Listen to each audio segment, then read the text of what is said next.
목표를 위해 스스로 다스리고 움직여라. BMW 세일즈 레전드 구승회 부장.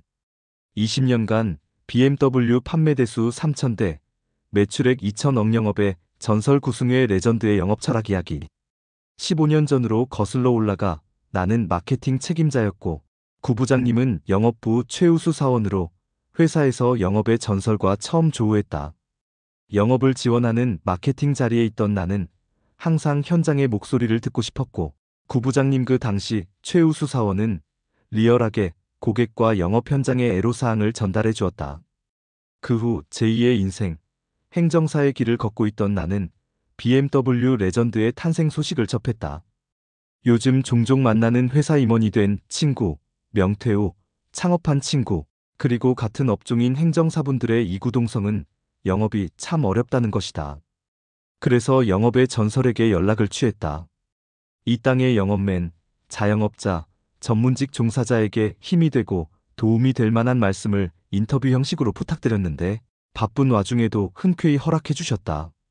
꼭 필독하시고 고객 확보 및 유지에 어려움을 겪고 계신 분들이 영업의 실마리를 찾으시길 바란다. 간절함에서 시작된 영업 인생.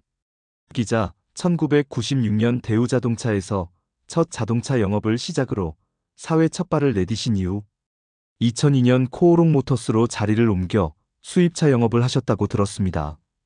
특별히 자동차 영업으로 사회생활을 하시게 된 동기가 있으신지요? 구 부장 저희 할아버지가 운수업을 하신 영향인지 어려서부터 차를 좋아했어요.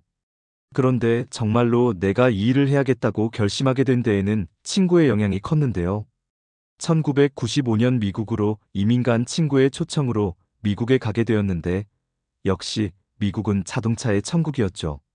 친구는 렉서스 딜러십에 있었는데 그 당시 보름 동안 머물면서 친구가 하는 일, 고객들 간의 만남, VIP 고객 관리 서비스를 보고 감동을 받았어요. 그렇게 해서 입사한 곳이 BMW 딜러 회사인 코오롱 모터스입니다. 기자, 흔히들 영업은 활발하고 사교적인 분들이 잘하실 거라는 선입관을 가지고 있는데 본인은 영업 체질이라고 생각하십니까? 구 부장 영업 체질하면 원만하고 잘 어울리고 대인관계가 좋고 이런 쪽으로 많이 생각하시죠. 물론 맞는 얘기인데요. 저는 굉장히 활발하고 먼저 말을 건네는 것을 두려워하지 않고 친구들과 잘 어울려요. 그런 면에서는 영업 체질이 맞다고도 볼 수 있겠네요. 그런데 저희 회사에 한 직원이 입사를 했는데 그 직원은 말수가 없고 조용히 자기 일만 하는데 영업을 굉장히 잘하는 친구를 보았어요. 이렇게 본다면 꼭 대인관계가 원만하다고 영업 체질은 아닌 것 같아요. 왜냐하면 그런 친구들은 열심히 자기만의 스타일로 영업 방법을 구축하고 성과도 내고 있거든요. 결론적으로 제 생각에는 원만한 인간관계, 다가감, 경청의 자세, 이런 부분들이 갖추어져 있으면 영업을 하는데 큰 어려움은 없을 것 같습니다. 처절한 절실함으로 시작한 BMW 영업. 기자, 2002년부터 BMW 영업을 시작하셨는데 현재에서 과거를 회상해보면 그때는 영업의 햇병아리 시절이지 않습니까? 물론 이제는 완생의 영업 달인이 되셨지만 그때는 좌충우돌, 시행착오도 많이 겪었을 것 같은데 그 당시 이야기를 들려주세요. 구 부장 돌이켜보면 그때는 어떻게 영업을 했는지. 휴, 참 우습기도 했지요. 2002년 당시만 하더라도 BMW 차량이 집 한 채 값이었어요. 이런 고가의 자동차를 어디에 가서 어떻게 팔아야 할지? 내가 대단한 인맥을 가지고 있는 것도 아니고 참 막막했죠. 그렇지만 생각해보면 그때는 너무 절실하고 처절했어요. 그 해가 제 아이가 태어난 해이거든요. 저는 가장이고 저희 부모님도 두 분 모두 학자이셔서 저에게 도움을 주실 형편도 되지 않으셨어요. 2003년 1월로 기억되는데요.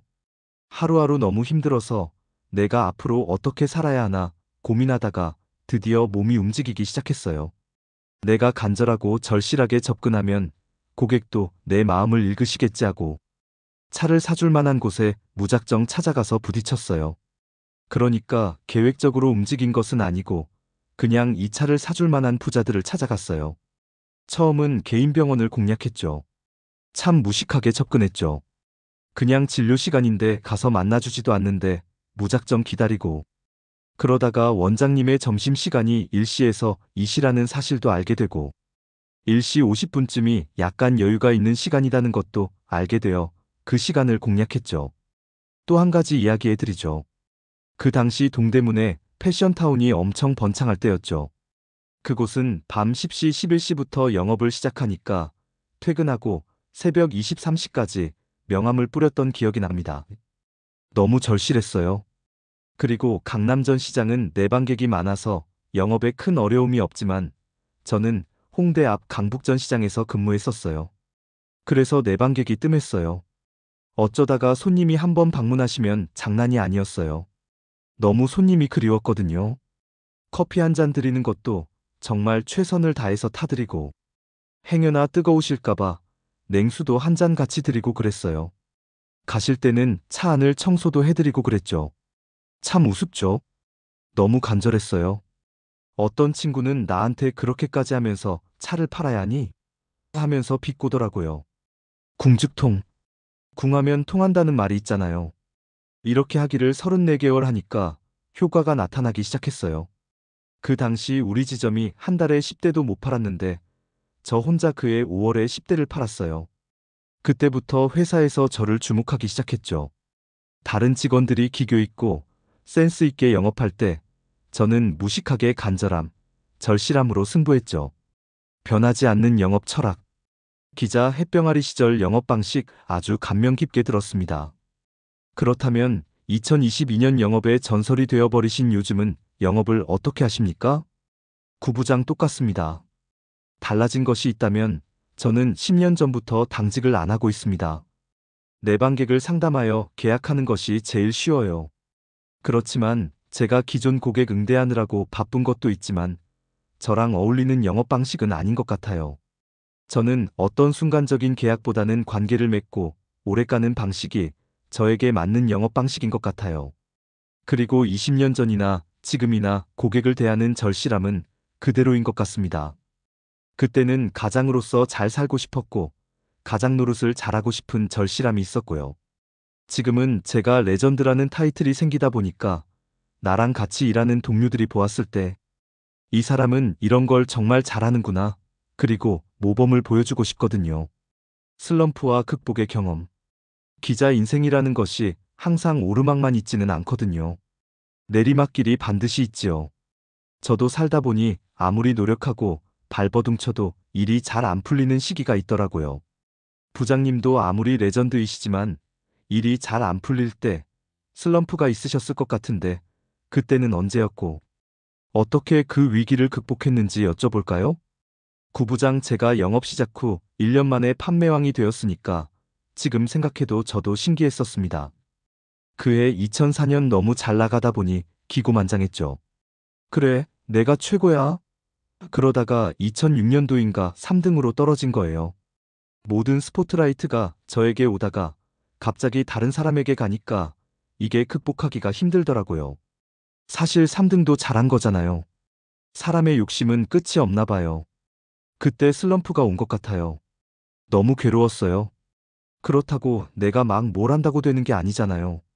그러면 그때 겸손하게 열심히 초심으로 돌아가 열심히 했어야 하는데 그런 생각을 못하고 자책만 한 거예요. 이때 제 상사분이 저를 끌어안아 주셨죠. 사실 제가 괴로워서 사표를 냈었거든요. 그 당시 저희 지점장님이 아프셨었어요. 응급실에 실려간 후 수술을 받으시고 다음날 저에게 오셨더라고요. 동료는 저에게 이런 말을 하더라고요. 네가 판매를 잘하니까 오신 거야 라고 말했지만 저는 그렇게 생각하지 않았어요. 차를 잘 파는 사람이 없어지면 다시 또 잘 파는 사람은 오게 되거든요. 너무 미안했죠. 내가 도대체 뭔데 처음 이런 생각이 들었어요. 그리고 누군가가 나를 이렇게 소중히 대해주니까, 높이 평가해주니까, 자존심을 살려주니까 슬럼프가 자연스럽게 극복이 된 적이 있었어요. 모든 사람이 고객이다. 기자 내 딴에는 열심히 고객을 대하는데 고객분이 자꾸 딴지를 거시는 분이 틀림없이 있으셨을 것입니다. 속된 말로 진상 고객, 겉으로 표현은 못하지만 나 이 사람에게는 차 판매하기 싫다라는 분이 있으시지요.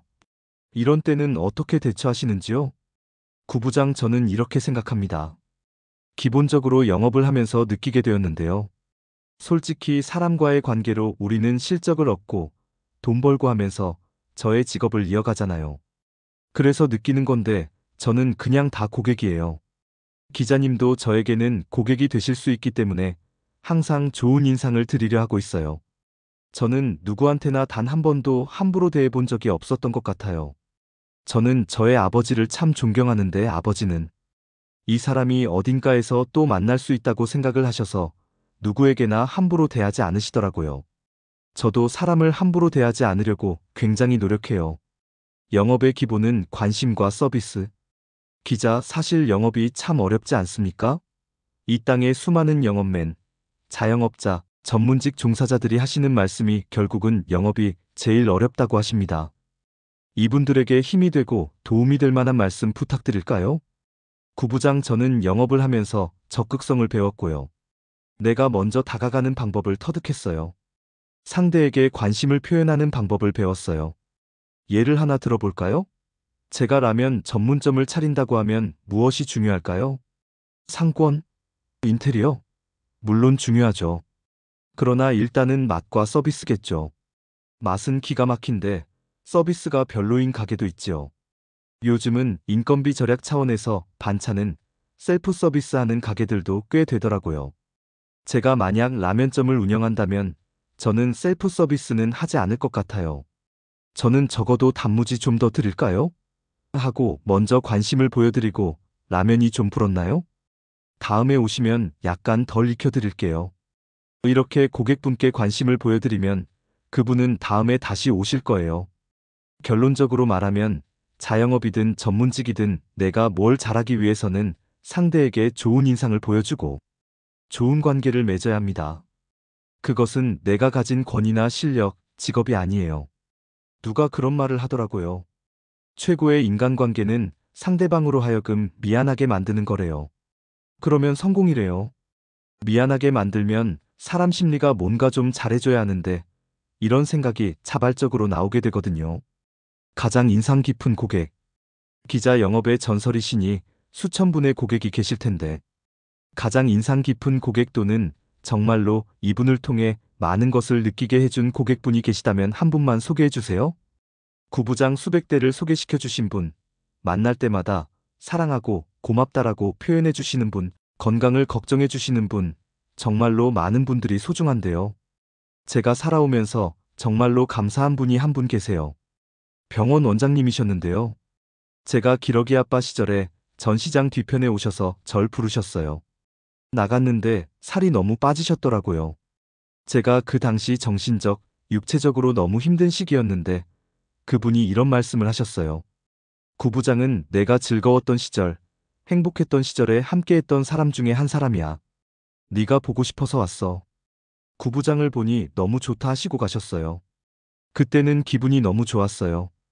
그 후에 제가 그 병원에 갔는데 병원이 없어졌더라고요. 건물 관리하신 분에게 여쭤보니 얼마 전에 원장님이 췌장암으로 돌아가셨다고 그러시더라고요. 그때 너무 슬퍼서 엉엉 울었어요. 원장님이 인생을 정리하면서 전시장에 저를 찾아오셨던 거였어요. 이런 생각이 들더라고요. 나는 단순한 영업 직원이지만 어떤 분의 행복한 순간에 내가 한 부분이 될 수도 있구나. 그 후부터는 영업을 떠나서 주위의 사람들에게 여유 있고 편하게 대할 수 있는 사람이 되려고 노력하고 있어요. 마지막 메시지, 오늘을 책임지는 삶. 기자, 가슴이 찡한 이야기를 듣고 구부장님은 그래도 인생을 참 잘 사셨구나 하는 생각이 듭니다. 마지막으로 하시고 싶은 말씀 있으시면. 구부장, 영업이든 그 무엇이든 하루하루가 참 중요하다고 생각해요. 오늘 해야 할 일을 내일 할까? 내일 하지 뭐. 하는 사람에게는 그리 밝은 내일은 없는 것 같아요. 오늘이 최선인 것 같아요. 저도 예전엔 정말 시행착오도 많이 겪고 목표도 없이 허황된 생각에 시간을 많이 허비했어요. 저는 영업을 통해 많은 것을 배웠어요. 제 능력을 발휘할 수 있는 환경을 준 조직도 감사하고 나를 이해해주는 집사람, 딸도 너무 감사하죠. 오늘 하루 열심히 보내면 내일은 햇빛이 비춰지지 않을까? 이런 생각을 하게 된 걸 감사하게 생각해요. 오늘 제대로 책임지면 인생 내가 책임지는 거니까 고객도 책임지고, 내 인생도 책임지고, 내 업무도 책임지고. 이런 것만 제대로 할 수 있다면 정말 영업의 가장 기본적인 덕목은 책임이라고 생각합니다. 내가 판매한 물건에 책임진다면 누군가는 나를 책임져 줍니다. 에필로그. 영업의 전설과 인터뷰하고 기사를 정리하는 동안 나 자신 그래도 열심히 살고 있다라고 자부했는데 왠지 살짝 초라해지려 한다. 목표를 위해 스스로 다스리고 움직여라. 누구에게도 함부로 대하지 마라. 어떤 기교보다 간절함, 절실함이 통한다. 상대에게 관심을 보이고 좋은 인상을 심어주자. 책임지는 인생을 살자. 짧은 1시간의 인터뷰였지만 너무 도움이 되고 곱씹어 볼 만한 시간이었고 영업의 방법에 대한 실마리를 드린 것 같아 마음이 뿌듯하다.